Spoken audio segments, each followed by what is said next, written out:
On est au QG de Ujima. C'est le quartier général, l'endroit d'où se font les opérations pour pouvoir conquérir l'univers, le monde.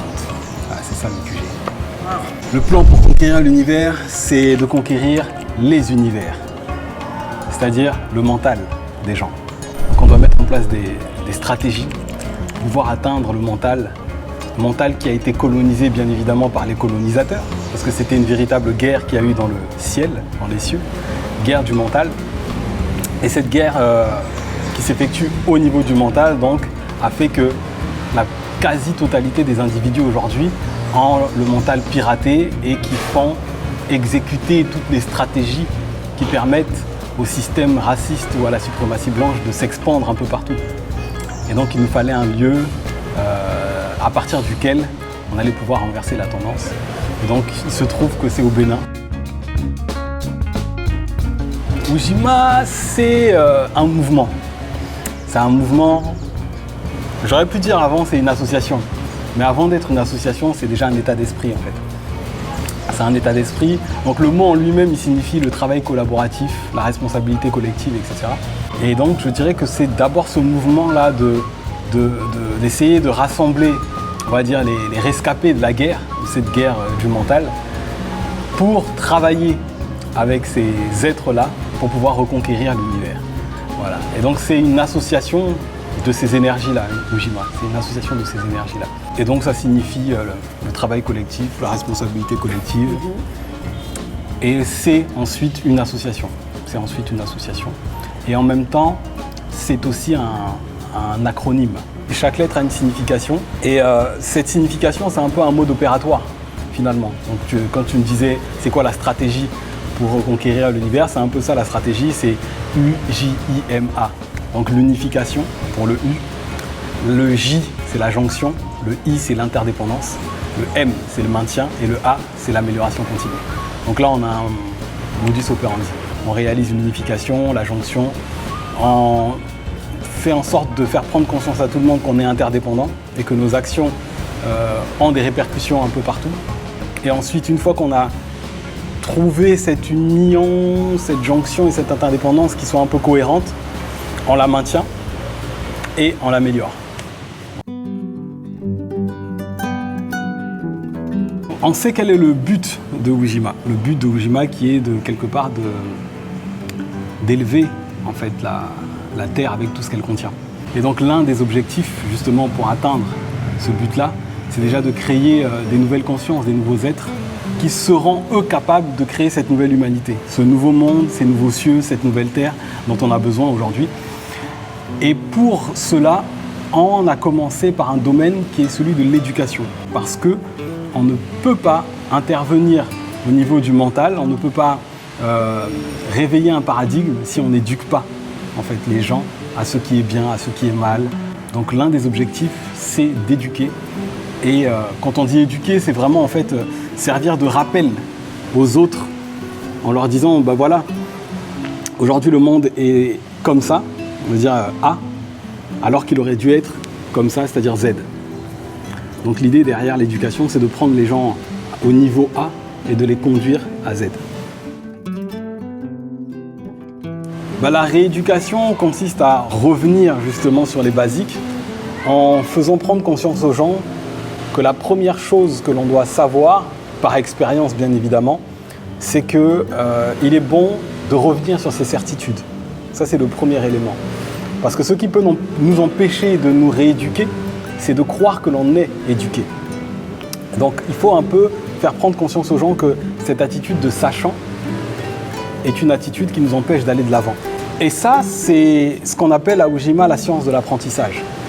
La science de l'apprentissage, c'est cette science, c'est la première science d'ailleurs dans le parcours de formation qu'on a mis en place, qui donne les éléments à l'élève, lui permettant de remettre en question un peu tout ce qu'il croit avoir appris, tout ce qu'il croit savoir.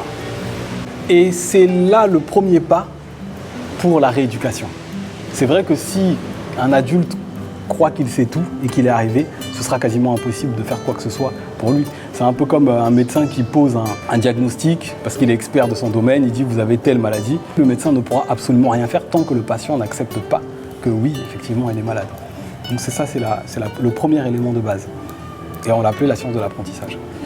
Et une fois que l'individu est ouvert à découvrir, à apprendre, à se développer, et ben là, on commence maintenant à rentrer dans le vif du sujet, c'est-à-dire à lui apprendre déjà ce que c'est que la vie. Ça peut paraître bizarre. La personne est vivante depuis X années, surtout quand tu as 40 ans, 50 ans, parce qu'on en a des gens qui ont 40, 50 ans, etc.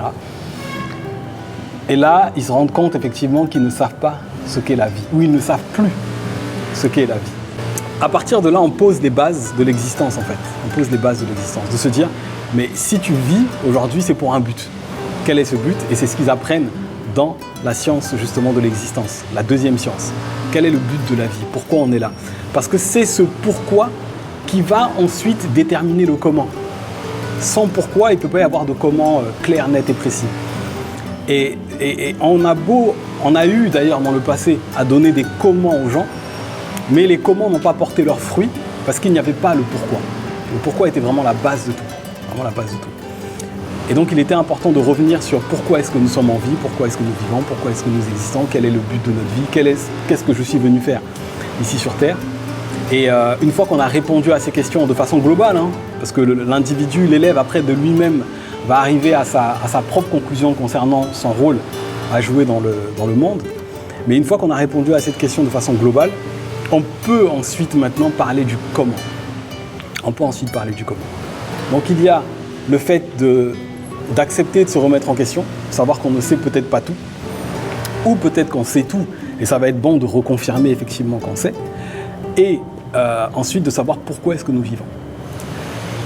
Et à partir de là, autour justement de ces deux éléments, se construisent plusieurs autres sciences, que sont la science de la relation, qui nous explique comment justement il est bon de rentrer en relation avec soi-même, avec les autres et avec le monde, toujours en fonction du but que l'on s'est fixé. La science de la reproduction qui nous apprend à reproduire les schémas qui fonctionnent et à casser les schémas qui ne fonctionnent pas, parce que c'est en faisant ce qui ne fonctionne pas qu'on en est arrivé au monde que l'on est aujourd'hui. Donc il est important d'apprendre à casser ces vieux schémas, ces cercles vicieux, et d'emprunter les cercles vertueux de la vie. Et on a la science de la nutrition qui nous dit aussi comment se nourrir pour avoir un corps sain, parce qu'il faut que ce corps soit sain pour que l'esprit sain puisse descendre et opérer à travers ce corps. Donc là, vraiment, on rentre dans le comment, après avoir compris le pourquoi.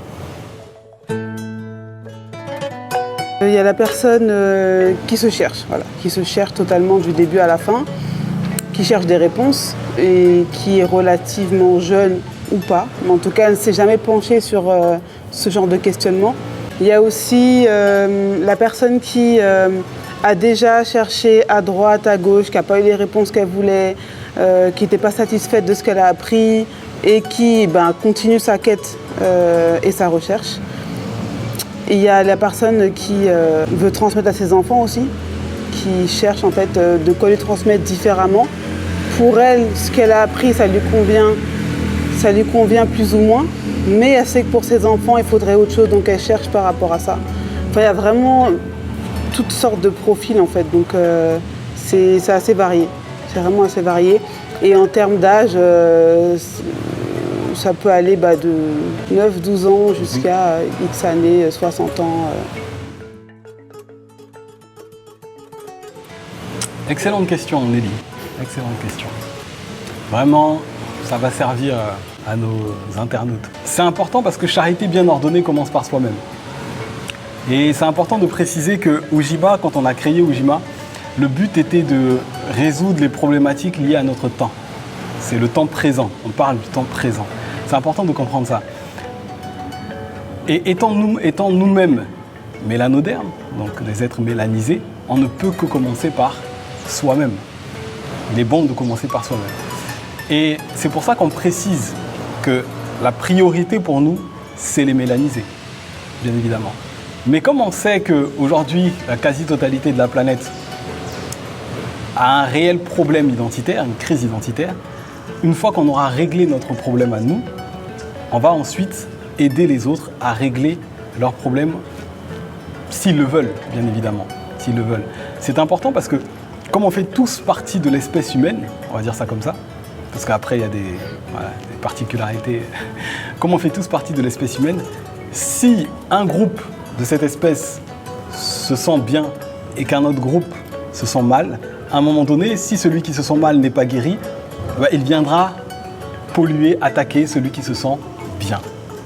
Donc si on ne met pas le bien partout, si on n'impose pas la justice partout, alors à un moment donné, c'est eux qui vont finir par imposer leur injustice. Et c'est pas ce qui s'est passé au final ? C'est ce qui s'est passé au final, ouais. C'est ce qui s'est passé au final et c'est ce qui se passe encore aujourd'hui.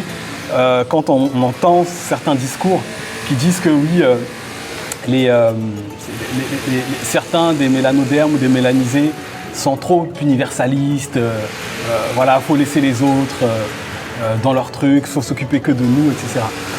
En fait, c'est juste une question de priorité. Autant il est important de s'occuper de soi, mais autant il est important de s'occuper des autres.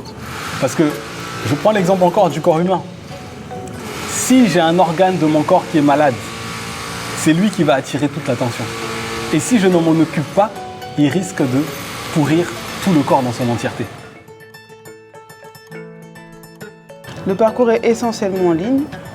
Les étudiants se connectent à une plateforme et suivent leurs cours. Ils ont également des vidéos complémentaires pour pouvoir approfondir les cours qu'on propose. Ça dépend, oui, du cours en lui-même, de la complexité des informations à faire passer, mais c'est en général entre 1 heure et 2 heures. Et je dirais même 1h30, 2 heures. Plus 1h30, 2 heures comme ça. Les étudiants reçoivent le lien pour suivre leurs cours et c'est étape par étape, science après science. On a eu plusieurs périodes où on se disait, bon, on peut faire les sciences dans n'importe quel ordre, etc. Et on a testé, au début elles ont été faites selon une séquence, parce que les cours qui sont là actuellement sont des replays. C'est important de préciser que ce sont des replays qui ont été enregistrés en 2020 avec la première session d'étudiants. Et donc chaque élève qui arrive, donc c'est ça aussi la beauté de notre parcours, c'est qu'il est entre guillemets intemporel. Parce que année après année, les élèves qui arrivent, c'est toujours d'actualité en fait ce qu'on dit. Et ce qui est bien, c'est que celui qui arrive en 2022 ou en 2023 peut constater la pertinence de ce qu'on disait en 2020 et la réalisation aussi de ce qu'on disait en 2020. Et donc ils reçoivent un lien, ils suivent leur cours étape par étape en commençant par la science de l'apprentissage et en terminant par la négritude, donc science qu'on a passé au 2e niveau maintenant, donc ça s'arrête à la nutrition. Et dans la partie pratique, il y a des compléments d'informations pour pouvoir justement appliquer ce qui a été vu de façon théorique. Donc vraiment c'est ça qu'on appelle l'apprentissage de façon initiatique, c'est-à-dire qu'il y a la partie théorique et tout de suite après il y a le monitoring d'intégration avec des exercices pratiques. Et une fois que le monitoring d'intégration est validé, on passe à l'autre science. Donc c'est après avoir validé une science qu'on ouvre les accès à l'autre science. Donc ça se fait petit à petit jusqu'à la dernière science. Et à la fin de l'année, il y a un mémoire à rendre. Un mémoire de fin d'études à rendre. Principalement, c'est sur des sujets du style qu'est-ce que vous avez appris, qu'est-ce que vous avez retenu de ce que vous avez appris et comment vous allez l'appliquer dans votre vie de tous les jours. Il y a vraiment cette volonté d'ancrer l'élève dans le temps présent. Parce que c'est en étant dans le temps présent qu'il est en bonne santé mentale. La plupart des gens qui ne sont pas en bonne santé mentale le sentent parce que soit ils sont dans le passé, soit ils sont bloqués dans le passé, soit ils sont bloqués dans l'avenir. Et donc une fois qu'on arrive à ramener ceux qui sont dans l'avenir dans le présent ou dans le passé dans le présent, alors là on peut commencer à opérer, à faire des choses. Et je dirais que la puissance de ce parcours réside dans ça. C'est-à-dire qu'on ne s'intéresse pas trop à ce qu'on aurait, en tant que mélanisé par exemple, on ne s'intéresse pas trop à ce qu'on aurait pu être par le passé. C'est pas le sujet, c'est pas le principal sujet en fait, c'est pas le cœur de notre parcours. Ce qu'on a fait dans le passé, ce qu'on a été, etc. ne nous concerne pas trop. On ne pense pas que la confiance en soi réside dans le fait de savoir ce qu'on aurait pu être par le passé. Parce que ce qu'on a été dans le passé n'est pas ce qu'on est nous. Parce que ce n'est pas nous qui étions là-bas dans le passé. Donc finalement, il suffirait juste qu'il y ait un élément du présent qui nous ébranle pour que tout ce qu'on ait pu apprendre par le passé s'écroule. Alors que là, avec notre parcours, si l'individu sait rester en bonne santé, si l'individu sait apprendre n'importe quel sujet, si l'individu sait comment rentrer en relation avec les autres, si l'individu sait comment soigner la terre, si l'individu sait comment aider les autres dans leur vie de tous les jours à régler leurs problèmes, à trouver un travail, ou je sais pas, à monter une entreprise, à résoudre les problèmes du quotidien, factures à payer, les enfants à instruire, etc. Eh ben, un individu qui a ces aptitudes-là aura une confiance en lui, qui sera inébranlable. Inébranlable. Qu'il connaisse l'histoire ou pas. Et je parle en connaissance de cause. Parce que moi, personnellement, qui vous parle là, je n'en ai cure de savoir ce que mes ancêtres ont fait, ou même que mes parents ont fait, et c'est pas sur ça que réside ma confiance en moi. Ma confiance en moi réside dans ma capacité à résoudre mes problèmes là, actuellement. Si je suis capable de les résoudre, alors j'ai confiance en moi. Donc c'est ça qu'on essaye d'apporter. Ce que je comprends avec Ujima, c'est que vous allez un peu à contresens. À contre-courant. Contre-courant, merci. À contre-courant de ce qui se fait habituellement, que même moi je fais avec Afro-Chronique, de ne pas s'intéresser au passé, de ne pas chercher à se réconforter dans les actions de nos éventuels ancêtres. Du coup, je suppose qu'il y a eu beaucoup des personnes qui ne comprenaient pas votre... Oui, il y a beaucoup d'incompréhension. Ouais. Beaucoup d'incompréhension. Parce que quand on ne va pas dans le même sens que les autres, forcément, on n'est pas compris. Et on va dire, on s'y fait. Hein. Si nous, on sait ce qu'on fait et pourquoi on le fait. Après, quand les gens, quand on prend le temps de parler avec eux ou quand ils font les cours, ils sont étudiants, ils finissent par comprendre en fait parce qu'on amène en fait cette réflexion et cette compréhension. On les guide pour qu'ils puissent comprendre pourquoi ceci, pourquoi on arrive là et pourquoi ça c'est pas important ou ça c'est plus important que ça. Et ils finissent par comprendre. Mais c'est sûr que des gens qui nous voient comme ça sur les réseaux ou même on discute brièvement, non, là c'est une incompréhension totale. Et oui, il y a des résistances et de la confrontation parfois aussi. Ouais. Ouais, c'est clair qu'il ne faut pas se baser sur ce qu'on voit sur les réseaux. Beaucoup de gens pensent nous connaître ou pensent connaître le travail que l'on fait à travers les réseaux en fait. Ils pensent que c'est parce qu'ils vont lire un statut par ici sur Facebook, sur Instagram, etc. qu'ils vont comprendre la globalité ou la complexité de notre être. J'ai envie de dire ça. Mais en fait, on a rencontré pas mal de gens qui n'ont pas compris, par exemple, pourquoi, parce qu'ils s'attendaient en venant à Ujima, comme on va dire, on est afrocentré, entre guillemets, parce que notre parcours, le Math Continuum, on dit que c'est l'Institut supérieur des sciences appliquées de la maths. Donc c'est important de dire ça, que c'est un institut supérieur des sciences appliquées de la maths. Comment est-ce qu'on applique la maths? Et donc beaucoup de gens pensaient qu'ils allaient retrouver des exercices spirituels, qu'ils allaient retrouver les lois de maths, les 42 lois de maths ou les 126 lois de maths pour la maths intégrale, etc. Beaucoup de gens pensaient qu'ils allaient retrouver aussi ce qu'on peut voir, le Medoun Ether, les choses comme ça, etc. Et donc ça a fait un décalage, quoi, de voir que tu peux être afrocentré sans te préoccuper de toutes ces choses-là. Comment est-ce possible? C'est tout simplement possible parce que les fondateurs même de Ujima ne sont pas passés par ce cheminement classique que l'on peut retrouver dans la plupart des mélanisés, des kémites, des afrocentriques, etc. Moi, personnellement, ce n'est pas Cheikh Anta Diop qui m'a éveillé. C'est-à-dire que je ne connaissais pas Cheikh Anta Diop quand j'avais pris conscience de qui j'étais. Je ne savais pas qui il était. Je n'ai pas eu besoin de savoir que les Égyptiens étaient noirs ou que les pyramides, et même encore aujourd'hui, je le dis parfois et je l'affirme, je dis peut-être que ce ne sont même pas des noirs en fait. Personnellement, j'en sais rien. C'est pas parce que Cheikh Anta Diop l'a écrit ou que quelqu'un d'autre l'a écrit. Moi, personnellement, j'étais pas là. Si c'est vrai, tant mieux. Si c'est pas vrai, ça ne change rien à qui je suis. Donc, le cheminement, et je parle aussi pour la régie, le cheminement que l'on a eu a été complètement différent. Moi, je fais partie de cette génération qui a pris conscience avec les Illuminati. Pour ceux qui sont passés par là, ils vont comprendre. Les Illuminati, en plus, à l'époque, j'étais chrétien. Donc ce qui m'intéressait, c'était pas de savoir si les Égyptiens étaient noirs ou c'est ça. Ce qui m'intéressait, c'était de savoir où va le monde là actuellement, dans quel problème les élites mondiales sont en train de nous emmener et comment est-ce que moi je fais en sorte que je n'aille pas dans ce piège-là, dans ce gouffre-là. C'était ça la problématique de l'époque. Et donc c'était les vidéos YouTube des Illuminati, etc., etc. Et donc je tombais sur des sites de gauche à droite, des gens qui annonçaient justement la gouvernance mondiale, le nouvel ordre mondial, etc. Donc c'est tout ça en fait qui m'a fait prendre conscience de certaines choses.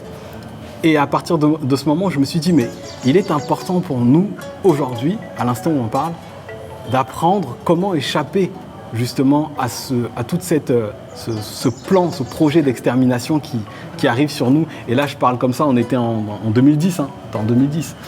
C'est là que je découvre ça.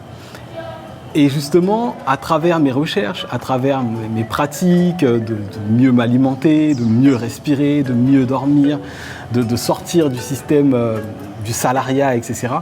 C'est à travers ces recherches-là que je découvre un milieu, entre guillemets, qu'on qualifie aujourd'hui d'afrocentrique, de kémite, etc.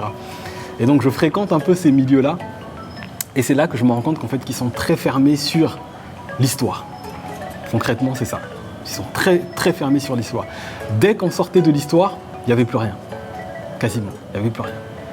Et c'est là que je me suis dit qu'il était important maintenant d'apporter ce complément-là, qu'il n'y avait pas, qu'on ne retrouvait pas. Pourtant, il y a dans notre entre guillemets, communauté, il y a des gens qui ont vraiment poussé ces histoires d'alimentation, de nutrition, de sport, à une dimension très élevée, mais ils n'étaient pas très connus, ils n'étaient pas mis en avant, etc.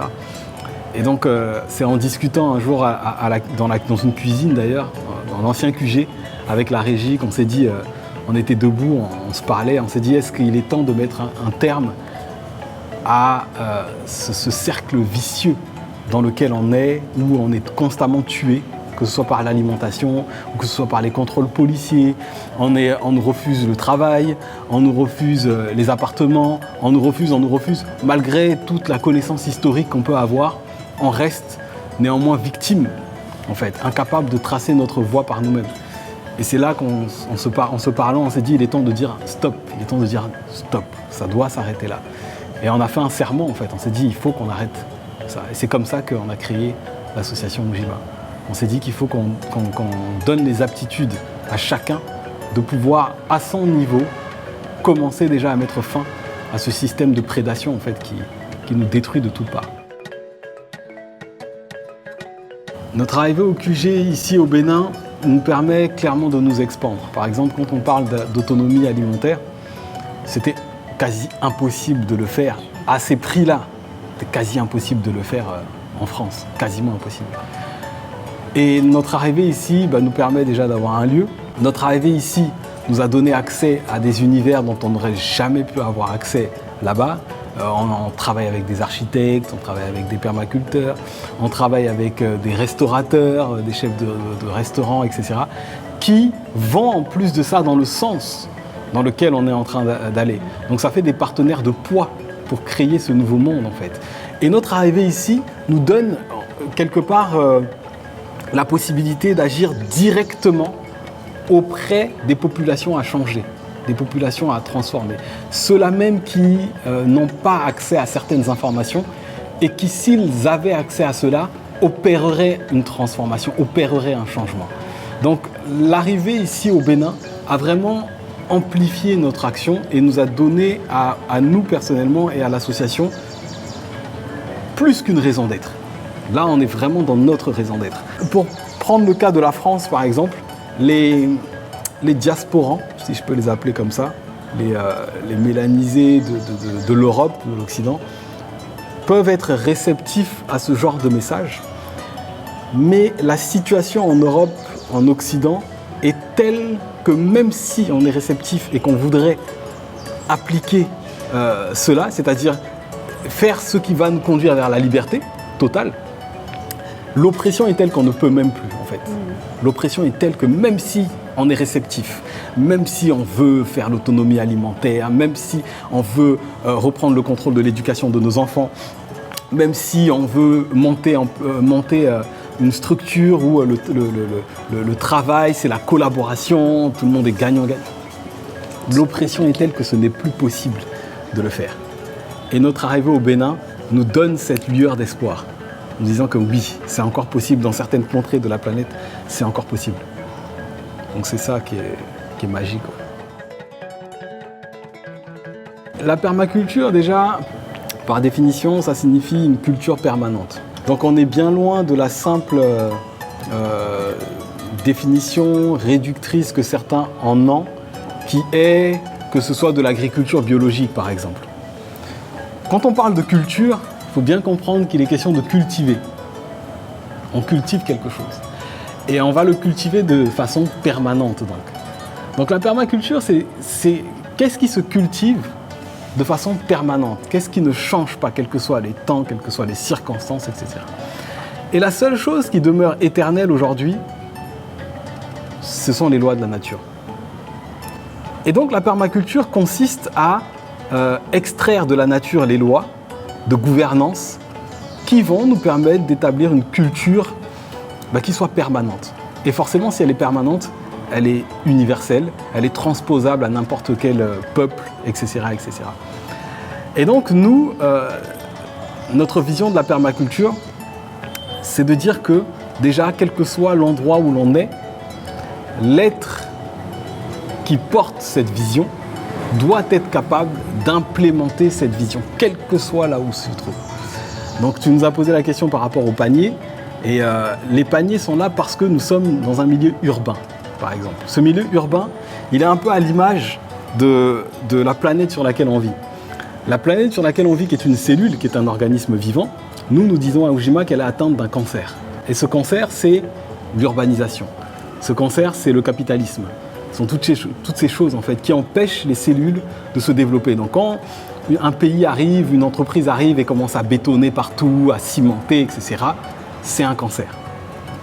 Mais malgré ça, la vie nous apprend que même si partout il y a du béton, même si partout il y a de la dalle, un être qui est animé de cette culture permanente, c'est-à-dire des lois de la nature, va pouvoir emmener la vie. Au début, lorsqu'on faisait visiter le QG justement aux gens quand il n'y avait encore rien, je leur prenais l'exemple de ces herbes qui poussent là, entre le béton justement. Et je leur disais, est-ce que vous voyez ces herbes-là? Tant qu'on ne les coupe pas, et même si on les coupe, ils vont finir par repousser. Et en fait, ce sont des zones comme ça, des points de nature qui existent dans un monde complètement sclérosé dans lequel on est. Et nous sommes à l'image de ces herbes-là. C'est-à-dire que quel que soit le milieu, même s'il est urbain, on doit pouvoir y apporter de la nature. Et donc, on est ici quelque part dans de la culture hors sol. Donc finalement, pour y apporter de la nature, on est obligé de prendre des paniers, de mettre de la terre et de faire pousser justement de la nature qui va permettre de rafraîchir le lieu, d'embellir, de purifier l'air, etc., etc. Et ce n'est qu'une étape avant de passer à la prochaine étape qui est l'acquisition de terres, d'hectares, pour pouvoir pleinement vivre notre mode.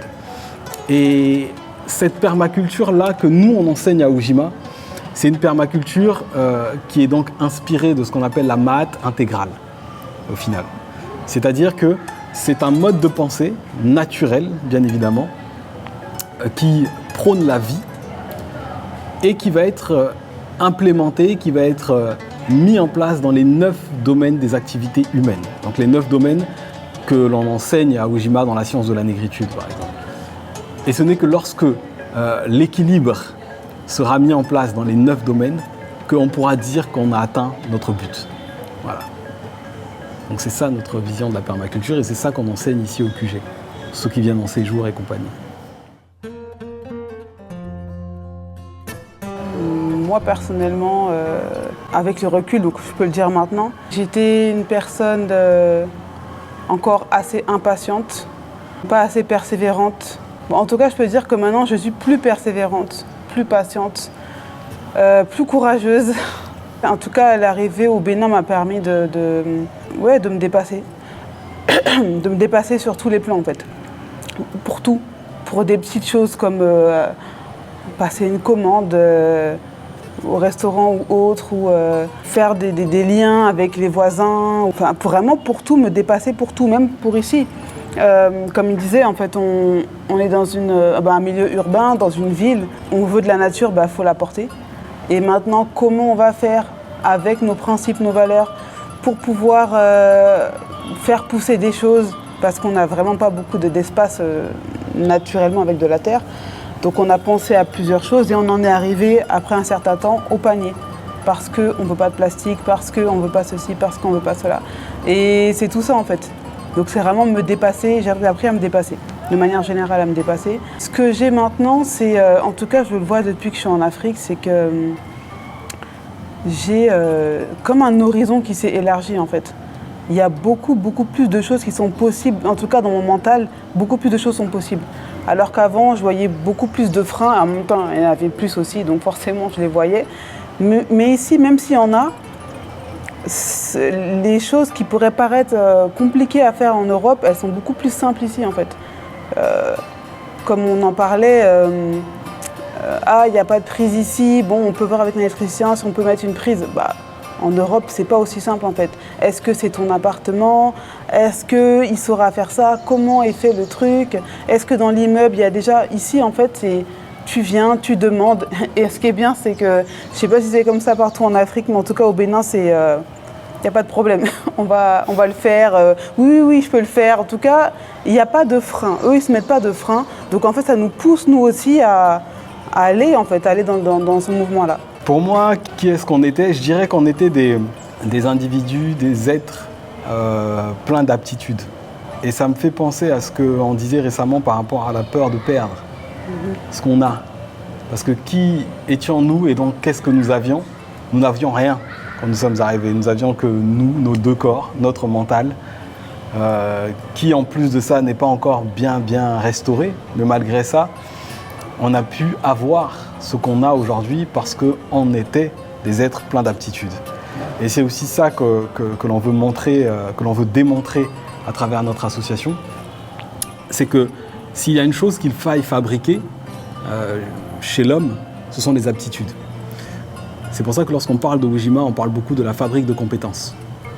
On est des créateurs de compétences en fait au sein des individus. Et ce dépôt-là nous a permis aujourd'hui d'avoir ce qu'on a. Et comme chaque jour qui passe, on monte en compétences, notre être monte aussi en conscience, et au fur et à mesure, on obtient des choses qui sont de meilleure qualité et aussi en plus grande quantité. Donc aujourd'hui, on est clairement des êtres beaucoup plus évolués que l'on était quand on est arrivé. Parce que pour ceux qui savent, on est arrivé, comme j'ai l'habitude de dire, avec 200 € en poche et des livres, voilà, des livres et une valise de vêtements. Voilà ce avec quoi on est arrivé. Et aujourd'hui, on a toujours les 2 valises de vêtements, peut-être même moins. On a peut-être moins de vêtements, il y en a on a jeté ou il y en a qu'on a donné. On a toujours les livres, on en a même un peu plus. Mais par contre, s'il y a une chose qui a drastiquement augmenté, c'est notre confiance en nous. Ce sont nos aptitudes, nos compétences, notre amour pour le partage, du don, notre sens aussi de la conception, de l'architecture des systèmes s'est beaucoup affiné. Par exemple, retravailler un lieu comme celui-ci, dont on n'est pas à la base, ça demande beaucoup d'imagination, ça demande beaucoup de créativité. Donc c'est ça qu'on est en train de gagner jour après jour. Et on le voit, de plus en plus de gens sentent en admiration de ce qu'on fait et viennent nous prêter main forte. Donc c'est tout bénef, quoi. On a besoin de bras. Venez. On a besoin de bras. Revenez. Le message, c'est revenez.